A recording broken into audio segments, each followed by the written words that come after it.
Редовна настава со физичко присуство за децата до трето оделение. Учење од дома за сите други.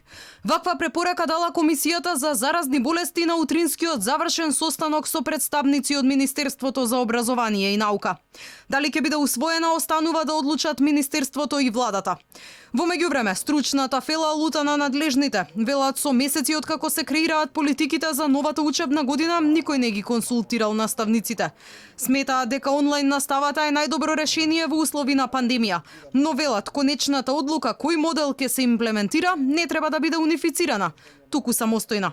Ако едно училиште е централно и има неколку подрачни училишта, централното се наоѓа во градска средина, меѓутоа подрачните се во рурална средина. Каде што има по 5 ученици. Веќе условите за работа не се исти. Значи, управниот одбор на училиштето или училишниот одбор на училиштето може да донесе одлука централното училиште да го одбере овој модел, а подрачните друг модел.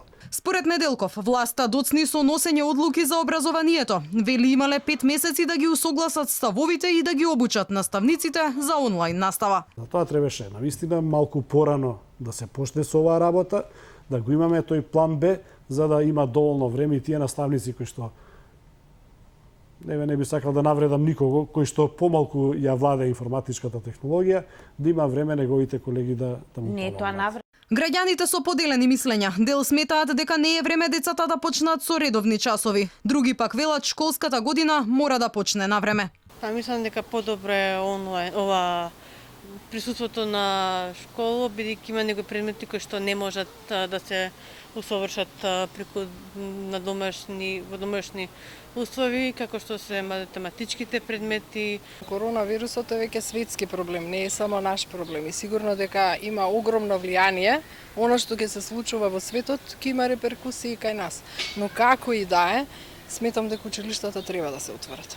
Јас слушам дека малите треба да почнат, а овие поголемите, нели, не знам, преку интернет, преку како ќе одат тоа, електронски.